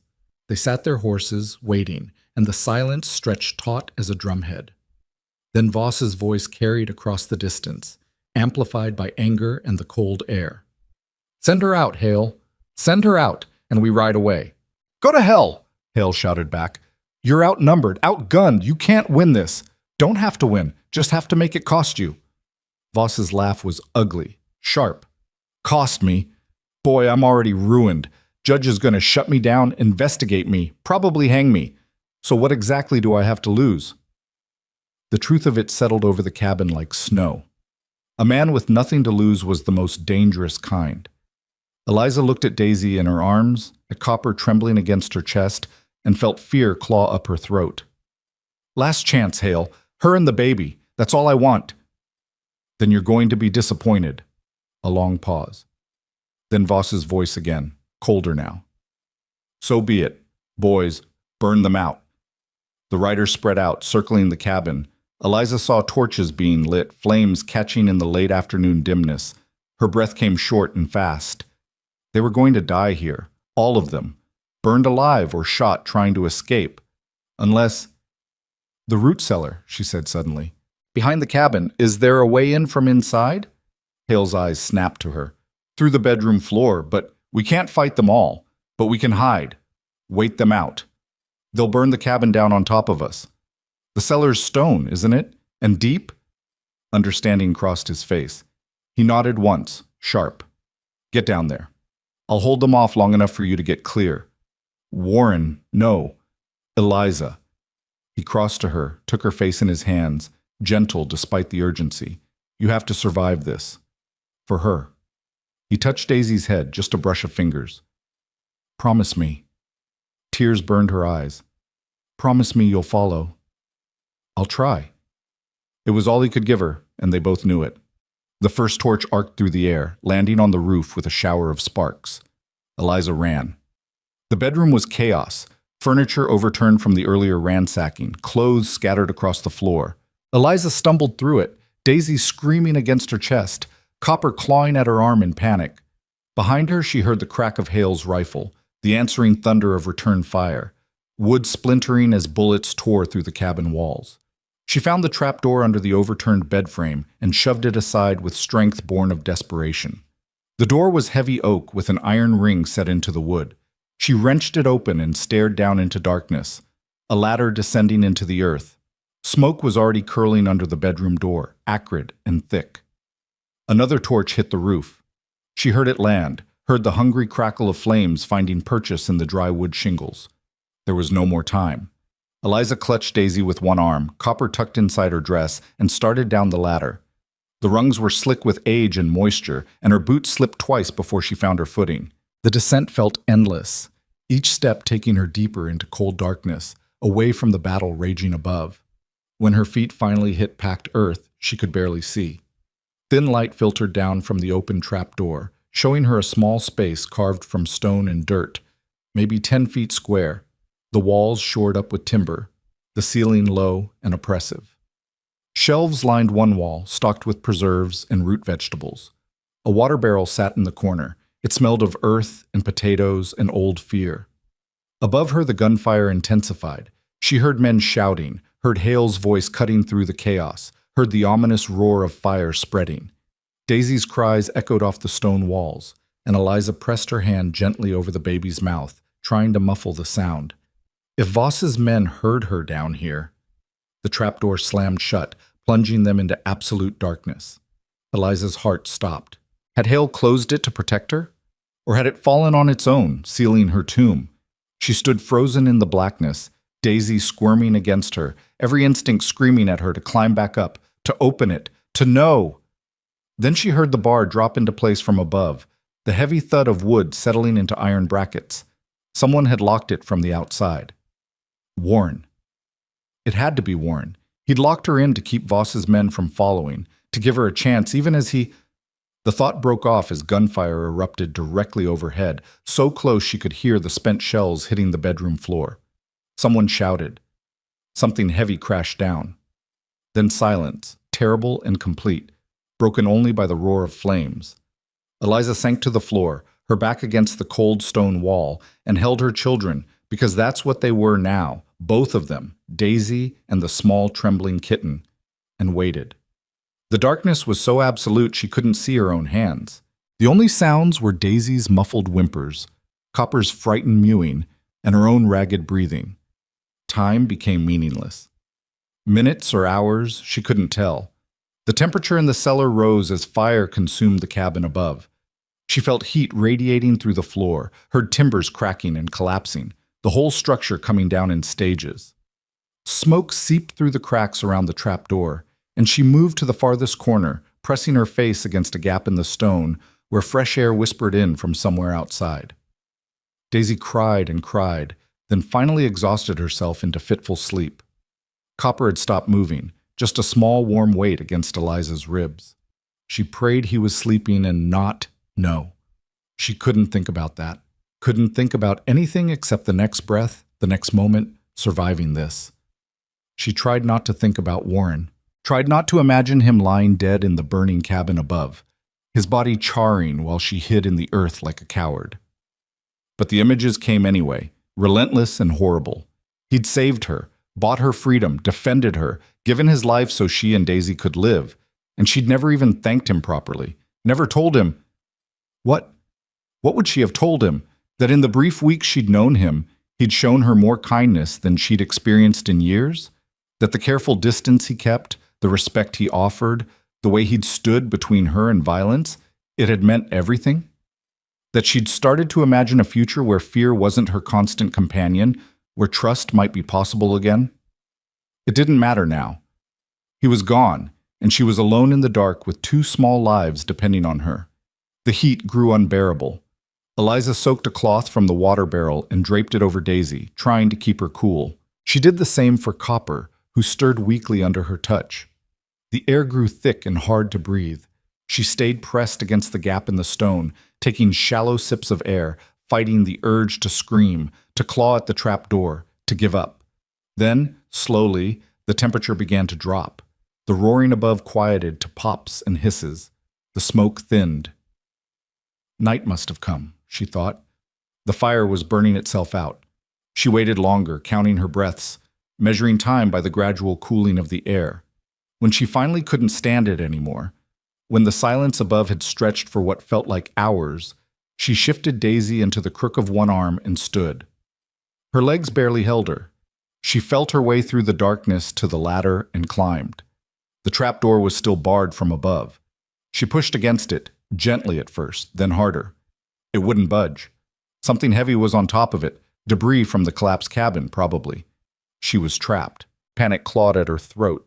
She shoved against the door with all her strength, feeling something shift slightly, but not enough. She tried again, her shoulders screaming in protest, Daisy wailing now, startled awake by the movement. "Please," she whispered into the darkness. "Please, please, please." She threw her weight against it one more time, and something gave. Not the door itself, but whatever was on top of it shifted enough that she could push it up a few inches. Cold air rushed in, blessed and sweet. She sucked it down greedily, then pushed harder. The door lifted. She shoved aside a charred beam, then another, and climbed out into devastation. The cabin was gone. Just gone. Where there had been walls and a roof and the simple life Warren had built, there was now only smoldering wreckage and ash. The chimney stood alone like a tombstone, the only thing still intact. The barn had burned too, and the fences, and everything Eliza could see was painted in shades of black and gray. She stood in the ruins, Daisy quiet now in her arms, and turned in a slow circle. The sky was vast and full of stars, more stars than she'd ever seen, cold and indifferent to the destruction below. Smoke still rose in places, small fires still burning in the debris. And there, at the edge of the wreckage, she saw him. Warren lay on his back near what had been the front door, one arm flung out, his rifle a few feet away. He wasn't moving. Eliza's heart seized in her chest, and she stumbled toward him across the ash and broken wood, her mind refusing to accept what her eyes were seeing. She fell to her knees beside him, Daisy clutched tight, and pressed her free hand to his chest. For a terrible moment there was nothing, just stillness and the horrible certainty of loss. Then, a heartbeat. Faint, unsteady, but there. "Warren!" She shook him, gentle at first, then harder. "Warren, wake up!" He didn't respond. She ran her hands over him, checking for wounds, and found blood, too much blood, soaking through his shirt on the left side. A bullet wound, she thought, or maybe shrapnel from the fire. His face was streaked with soot and ash, one side burned, his breathing shallow and labored. He was dying. Unless she did something, he was going to die right here in the ruins of his home, and she would be alone again. No. The word rose up from somewhere deep and fierce inside her. No, she'd lost too much already. She wasn't losing this too. Eliza looked around wildly. The barn was gone, the cabin was gone, but the well was still there, standing intact near where the kitchen had been. She laid Daisy down carefully in a clear spot, checking quickly to make sure Copper was still breathing. He was, barely, and ran to the well. She hauled up a bucket of cold water, carried it back, and started cleaning Warren's wounds. The bullet had gone through his side, missing vital organs but tearing muscle and causing terrible bleeding. She tore strips from her dress and bound the wound as tightly as she dared, her hands shaking but steady enough. He groaned when she tightened the bandage, his eyes flickering open. They were unfocused, glazed with pain and shock. "Eliza?" His voice was barely a whisper. "I'm here. Don't talk. Save your strength." "Voss, yeah, gone. They're all gone." She hoped it was true. "You held them off, gave us time." He tried to smile, but it came out as a grimace. "Good." His eyes started to close again. "No!" She cupped his face in her hands, forcing him to look at her. "Don't you dare leave me, Warren Hale. Don't you dare. I didn't survive this just to watch you die." Something flickered in his eyes. Surprise, maybe, or hope. "Bossy," he mumbled, "you have no idea." She grabbed the water bucket and poured some over his face, shocking him more awake. "We need to get you somewhere safe. Can you ride?" Don't think so." She looked around at the destruction, at the miles of empty country in every direction, and felt despair threatening to swallow her. Then Daisy made a small sound, and Eliza's resolve hardened. She'd carried a baby through childbirth with iron cuffs on her wrists. She'd faced down Voss in a courtroom. She'd survived in a root cellar while the world burned above her. She could do this too. Then we'll figure something else out. She retrieved Daisy and Copper, tucked them close, and settled beside Warren. "We'll wait for dawn, Someone will come. Sheriff Garrett will come. Might not. He will. And until he does, I'm staying right here. She took Warren's hand, lacing her fingers through his. We're all staying. He squeezed her hand weakly. Stubborn woman. You're only now figuring that out? This time his smile was real, though it cost him. No. Knew it. Auction yard. They fell silent. Eliza kept her hand in his, feeling his pulse against her palm, counting the beats. As long as his heart kept beating, there was hope. As long as they kept breathing, they had a chance. The night stretched on, cold and endless.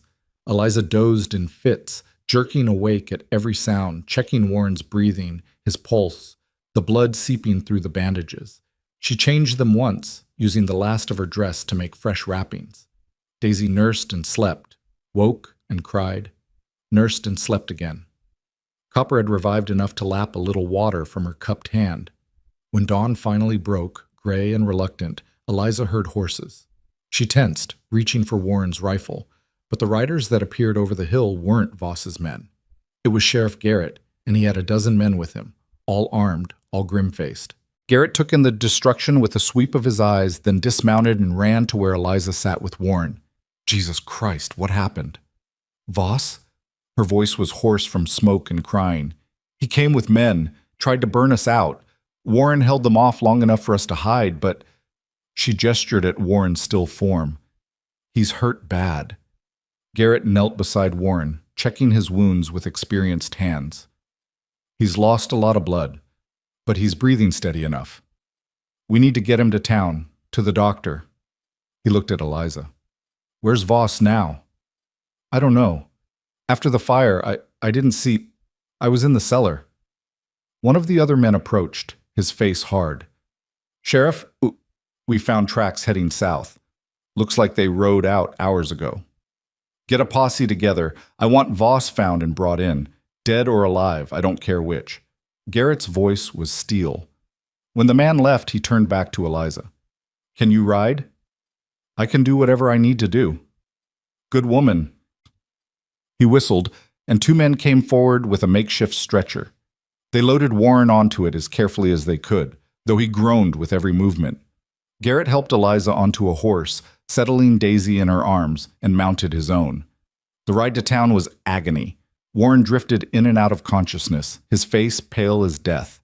Eliza rode beside the stretcher, one hand reaching down to grip his whenever his eyes opened.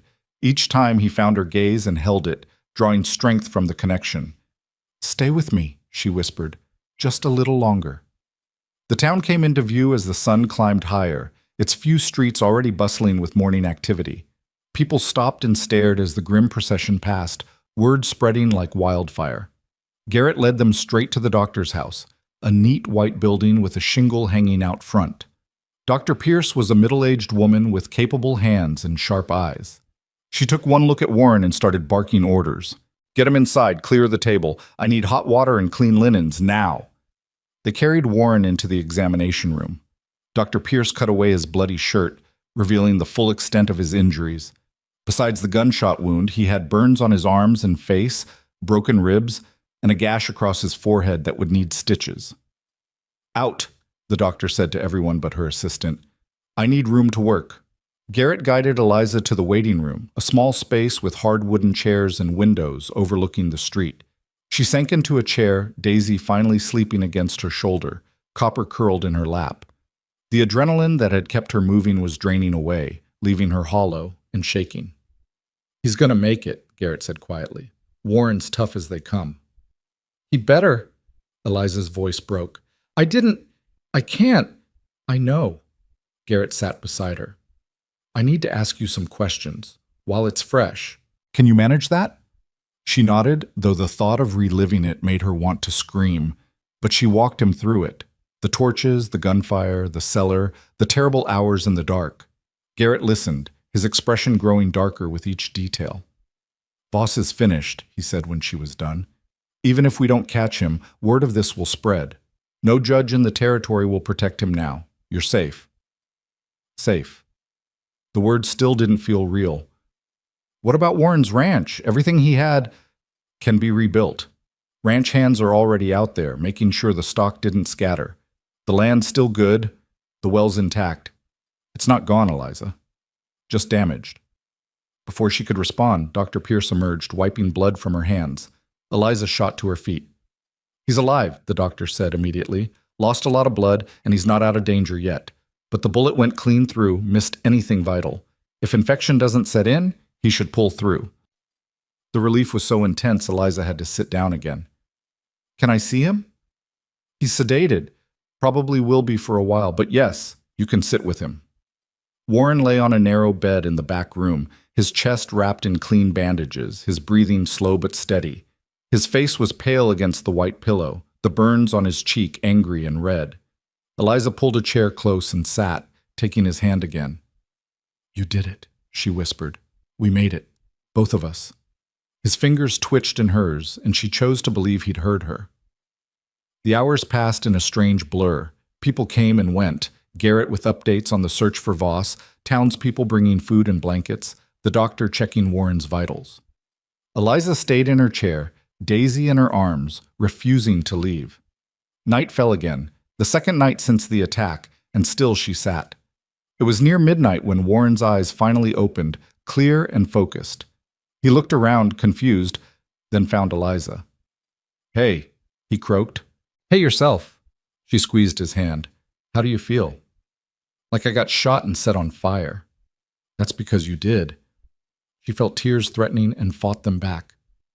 You scared me half to death, Warren Hale. Sorry. He tried to sit up and failed, grimacing. Voss? Gone. Sheriff's hunting him, but he ran. She helped him take a sip of water. It's over, Warren. Really over. He studied her face in the lamplight, something shifting in his expression. The cabin is gone. I'm sorry. I know it was your home. It was wood and nails. You're what matters, you and Daisy. His voice was rough with exhaustion and emotion. Are you hurt? No, Copper either. We all made it because of you. He closed his eyes, his jaw working. When he opened them again, they were bright with unshed tears. I thought, when I locked that door, I thought I'd never see you again. I thought the same. Eliza set Daisy down in the basket the doctor had provided and leaned closer. But we're both still here, still breathing, and we're going to stay that way. Warren's hand came up, shaking, to touch her face. His thumb brushed across her cheekbone, gentle despite the tremor. Eliza, rest now. We'll talk when you're stronger. No. His grip on her tightened. Need to say it now, in case you're going to be fine. Listen. He pulled her closer, his voice barely a whisper.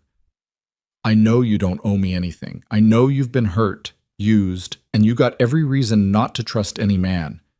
But I need you to know, these past weeks, having you there, watching you get stronger, watching you with Daisy. He stopped, gathering words. You made that cabin a home, and I don't want to rebuild it unless you're there too. Eliza's breath caught. Warren, I'm not asking for anything you're not ready to give, but I'm asking you to stay. However long you want, whatever terms you set. Just stay. She looked at him, at this man who'd bought her freedom and asked for nothing, who'd stood against violence to protect her, who'd nearly died so she could live. And she thought about the weeks in his cabin, the unlocked doors, the careful respect, the slow dawning of something she'd been too afraid to name. I'll stay, she said quietly. Not because I owe you. Not because I have nowhere else to go. I'll stay because I want to. His eyes searched hers. You sure? I'm sure. He smiled then, tired and painful but real, and pulled her hand to his chest, holding it over his heart. Then we'll rebuild it together. Make it ours. Ours. The word was a promise and a hope, and a future she'd stopped believing in. Eliza leaned down and pressed her forehead to his, careful of his injuries, and let herself believe it. 3 days later, word came that Voss had been found dead in a ravine 30 miles south, thrown from his horse and broken on the rocks. Whether it was accident or justice or simply fate, no one could say. But he was gone, and with him the last shadow that had hung over Eliza's freedom. She stood in Dr. Pierce's office and listened to Garrett deliver the news and felt nothing. No relief, no joy, no satisfaction. Just the quiet certainty that one chapter had ended and another was beginning. "What happens now?" she asked. "Now you decide what comes next," Garrett said. "You're a free woman with a child and a future. Where you go, what you do, that's up to you." Eliza looked through the window to where Warren sat in the sun, his strength slowly returning, Daisy on his lap and Copper at his feet. He looked up as if feeling her gaze and smiled. "I think," she said slowly, "I already know where I'm going." Warren was strong enough to travel by the end of the week. "Doctor," Pierce had protested, insisting he needed another few days at minimum, but he'd countered that lying in a borrowed bed while his land sat empty was worse for his health than any bullet wound. The doctor had relented with strict instructions about changing bandages and avoiding heavy work. Instructions Warren had nodded at, with the kind of solemn agreement that meant he'd do exactly as he pleased the moment her back was turned. Eliza had learned to read him in the quiet hours she'd spent at his bedside. Learned the set of his jaw that meant he'd made up his mind, the way his eyes went distant when he was thinking about the ranch, the slight softening around his mouth when he looked at Daisy. She was learning him the way she'd once learned to anticipate danger, except this time the knowledge brought comfort instead of fear. They left town on a clear morning, Garrett and 2 ranch hands accompanying them. The supplies loaded in the wagon bed were donations from townspeople: lumber, nails, blankets, food, tools. Word of what had happened had spread, and with it a quiet outpouring of support that had surprised Eliza.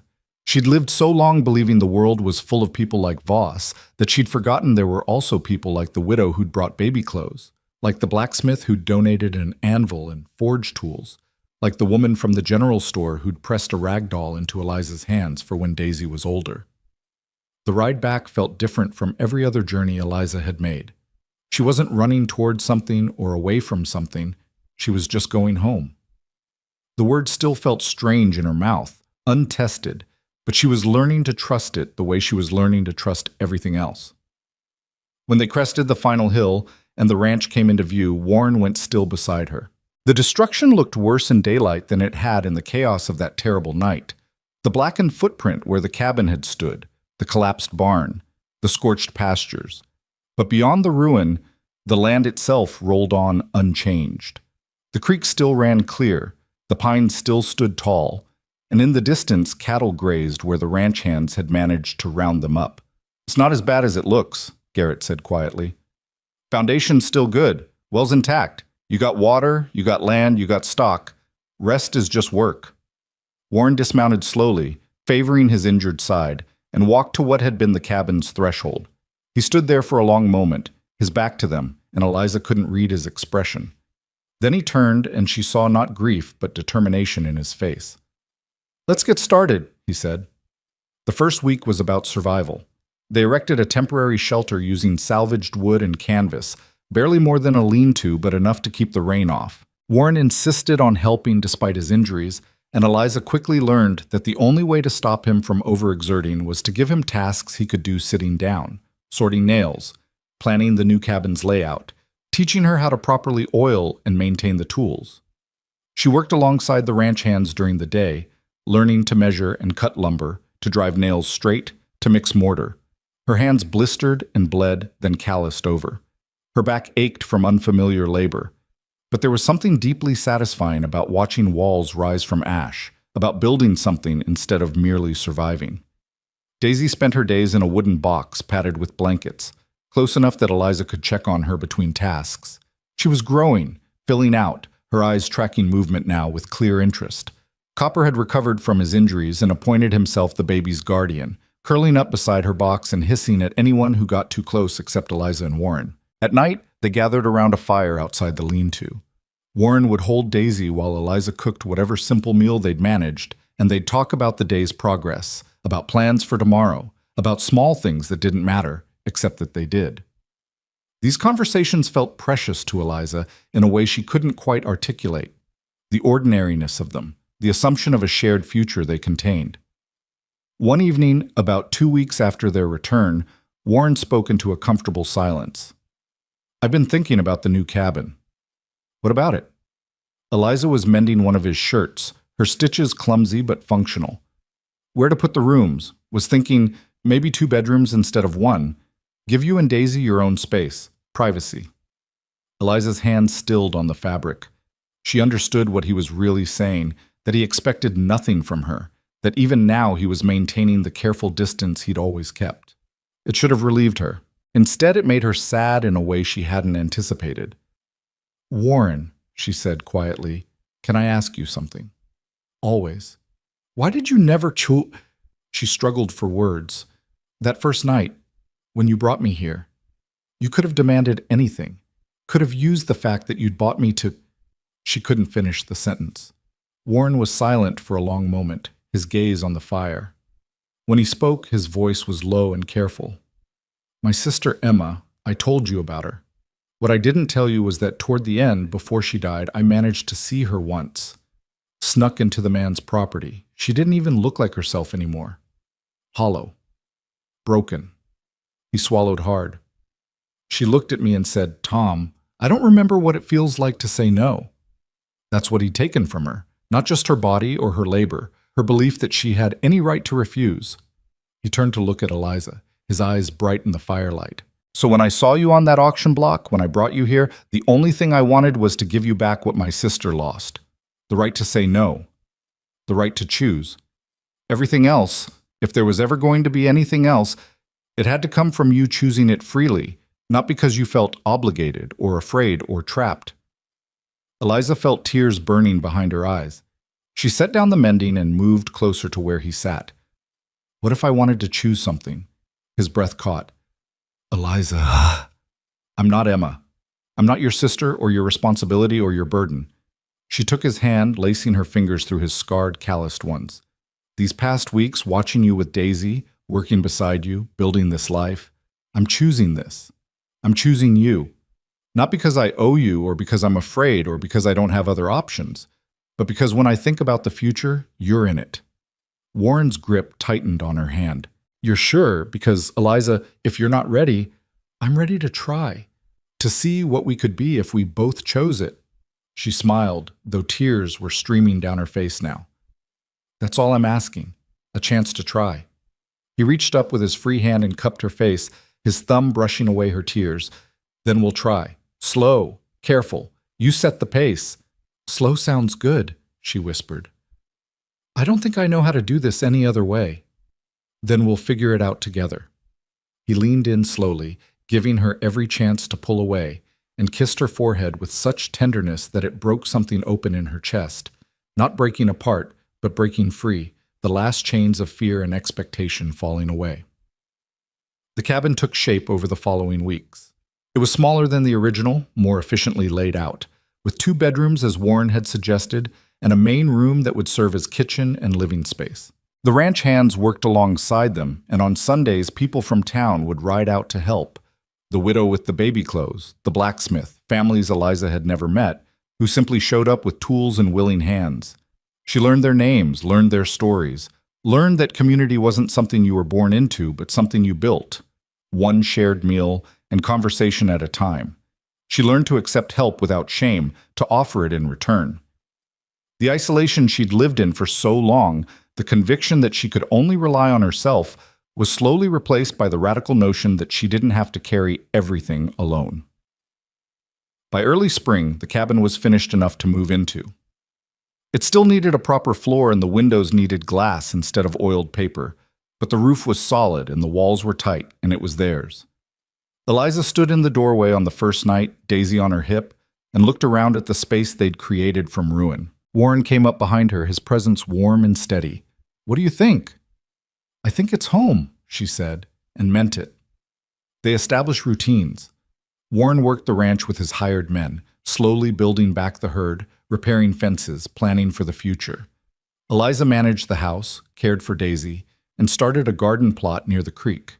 She also began helping with the books, discovering she had a head for numbers and organization. Warren was good with cattle and land, but terrible with paperwork, and they fell into an easy partnership where each contributed what they did best. Daisy grew and changed with alarming speed. She smiled now, real smiles that lit up her whole face, and she'd started making sounds that weren't quite words but felt like the beginning of them. She had Eliza's nose and an indeterminate eye color that seemed to shift between green and hazel, depending on the light. Warren doted on her shamelessly, carving her toys and singing her nonsense songs in a surprisingly decent voice. One evening in late April, Eliza stood at the creek washing clothes while Daisy napped in the cabin and Warren worked on a broken fence nearby. The water was cold from snowmelt, and her hands were numb, but the repetitive motion was soothing. She was hanging a shirt on the line when she heard hoofbeats. Her whole body tensed, old instincts flaring. Warren heard it too and straightened, his hand moving toward the rifle he now kept close when working outside. But the rider who appeared was Sheriff Garrett, alone and empty-handed. "Afternoon," he called, dismounting. "Hope I'm not interrupting." "Never," Warren said, though his posture didn't fully relax. "What brings you out?" Garrett pulled an envelope from his coat. "Legal business, I'm afraid. Need both of you for this." Eliza's stomach clenched. She dried her hands and joined them, Warren's arm coming around her shoulders in silent support. "Nothing bad," Garrett said quickly, seeing their faces. "Opposite, actually. Judge Morrison wanted me to deliver these personally." He handed Warren the envelope. Inside were 2 documents. The first was a formal declaration nullifying Eliza's indenture contract with Voss, signed by the judge and sealed with the territorial stamp. The second was a bill of sale, the original from the auction, marked void, in bold letters across the front. "What does this mean?" Eliza asked, her voice shaking. "It means you're not just free because Voss is dead or because a judge said so in a hearing," Garrett explained. "It means the whole transaction that made you property in the first place is erased from the record. Far as the territory is concerned, you were never owned by anyone. You're just Eliza Marrow, free citizen." The papers trembled in Eliza's hands. Free. Not freed, not released, not purchased and then liberated. Just free, as if she always had been. "There's more," Garrett continued. "Investigation into Voss's operation turned up 8 other women in situations similar to yours. They've all been released, and the territorial government is pursuing charges against 3 other men who were running the same scheme. Judge Morrison wanted you to know your testimony started something, made it possible for them to come forward." Eliza couldn't speak. She stared at the papers, at the official words that unmade her bondage, and felt something fundamental shift inside her. Warren's arm tightened around her shoulders. "Thank you," Warren said quietly when Eliza couldn't find words, "for bringing this out personally." "Least I could do." Garrett tipped his hat. "You two, you've built something good here. From ashes, literally. People notice that kind of thing. You're part of this community now, whether you planned on it or not." After Garrett left, Eliza and Warren stood together in the yard, the papers still in her hands. Finally, she folded them carefully and looked up at him. "I want to marry you," she said. Warren blinked, clearly surprised. "Eliza, I know we said slow. I know we're still figuring this out, but I don't want to be your housekeeper or your responsibility or the woman you're protecting. I want to be your wife, your partner, your equal." She took his hands. "If you'll have me." Warren's face transformed, breaking into a smile so wide and genuine it made him look years younger. "If I'll have you? Eliza, I've been half in love with you since you held that rifle and told Voss's men you weren't going anywhere. I just didn't think. I didn't dare hope." "Hope," she said firmly. "We both get to hope now." He kissed her then, properly this time, and it was nothing like the tentative brush of lips she'd experienced before. It was a promise and a question and an answer all at once. And when they finally broke apart, both breathless, Eliza was laughing. "Was that slow enough?" Warren asked, grinning. "We can work on your pacing." They were married 3 weeks later in the meadow behind the new cabin, wildflowers beginning to bloom in the long grass. Judge Morrison performed the ceremony, and what felt like half the town attended. Eliza wore a simple dress that the widow had made, and Warren wore his best shirt with his hair actually combed for once. Daisy, held by Dr. Pierce during the ceremony, made enthusiastic babbling sounds that everyone agreed counted as approval. When Morrison asked if anyone objected to the union, Copper, sitting in the front row of assembled guests, meowed loudly. The laughter that followed was warm and genuine, and Eliza felt something in her chest expand to hold all of it, the joy, the community, the sheer impossible rightness of this moment. "I do," she said, when it was her turn, her voice clear and strong. "I do," Warren echoed, his eyes never leaving hers. The kiss that sealed it was witnessed by friends and neighbors and the vast Wyoming sky, and when it ended, Eliza turned to face their guests as Mrs. Eliza Hale, a name she'd chosen and a life she'd built on her own terms. The years that followed were not without hardship. There were droughts and harsh winters, cattle lost to disease, crops that failed. Warren's injuries from the fire left him with chronic pain that worsened in cold weather. Eliza still woke sometimes from nightmares, still flinched at sudden movements, still carried scars that would never fully heal. But there was also joy, more than Eliza had known was possible. There was Daisy's first word, Mama, and her first steps, taken between Eliza and Warren as they both reached for her. There was a son, born 2 years after the fire, whom they named Thomas after Warren's middle name and Garrett's first. There was Copper growing fat and lazy, followed eventually by a whole colony of barn cats. There were summer evenings on the porch, Warren teaching Daisy her letters while Tom napped in Eliza's arms. There were harsh winters weathered together, the four of them huddled by the fire while wind howled outside. There were neighbors becoming friends, Sunday dinners that stretched for hours, helping hands offered and accepted in both directions. Eliza learned to ride well enough to help with the cattle. She expanded the garden until it produced more than they could use, selling the surplus in town.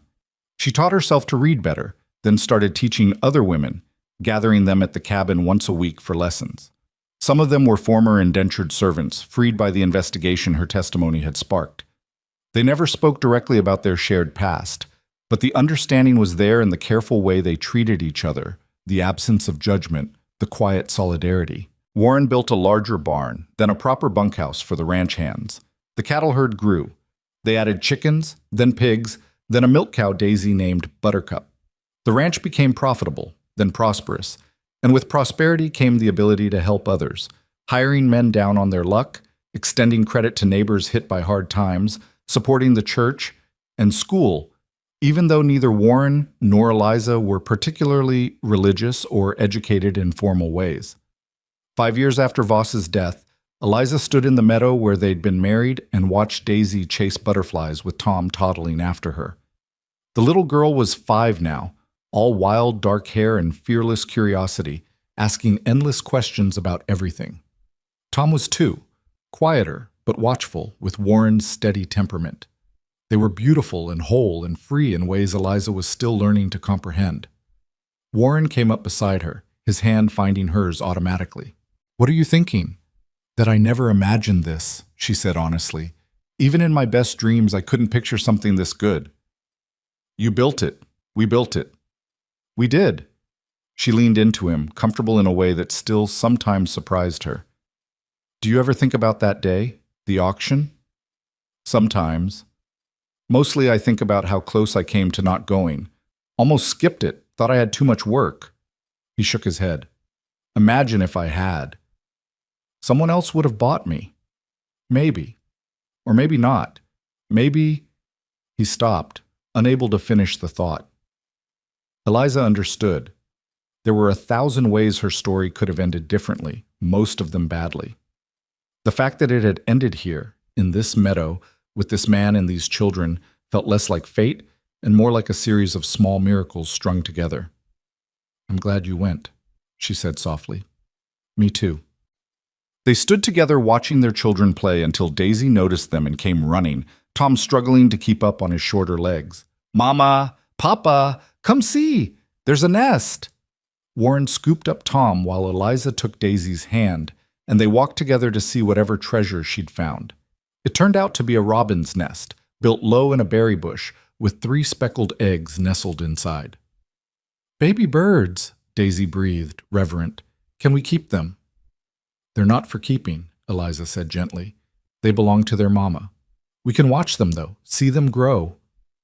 "Like me and Tom?" "Exactly like you and Tom." They visited the nest every day after that, watching the eggs hatch, watching the tiny naked chicks grow feathers, watching the mother robin feed them tirelessly.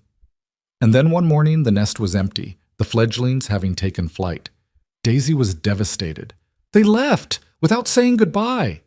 That's what babies do, Warren said, crouching beside her. They grow up and fly away.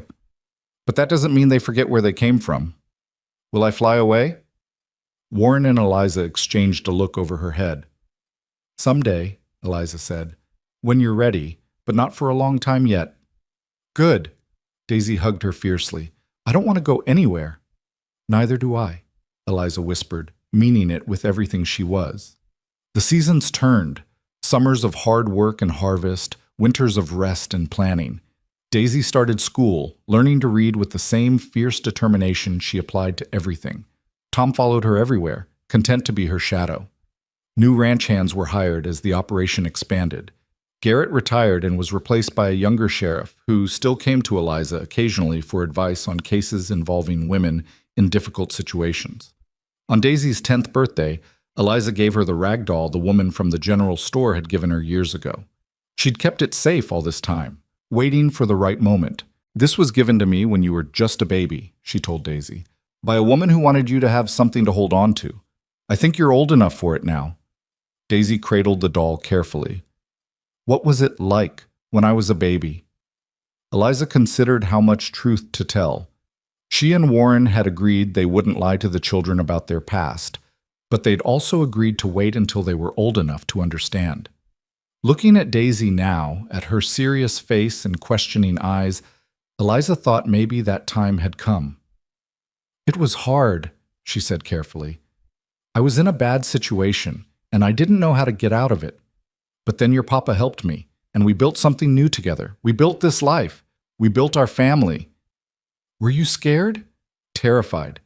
But I had you, and that made me brave. Daisy processed this, turning the doll over in her hands. I'm glad Papa helped you. Me too, sweetheart. Me too. That night, after the children were asleep, Eliza and Warren sat on the porch, as they often did, watching stars emerge in the darkening sky. 17 years had passed since the auction, and they were both showing the wear of them, Warren's hair more gray than brown, Eliza's hands permanently marked by work. But they'd built something that would outlast them, something good and solid and free. Do you think she understood? Warren asked. What you told her? Enough. The rest can wait. Eliza leaned her head on his shoulder. We did all right, didn't we? Despite everything? We did better than all right. We did impossible. He kissed the top of her head. And we're not done yet. No, Eliza agreed, smiling in the darkness.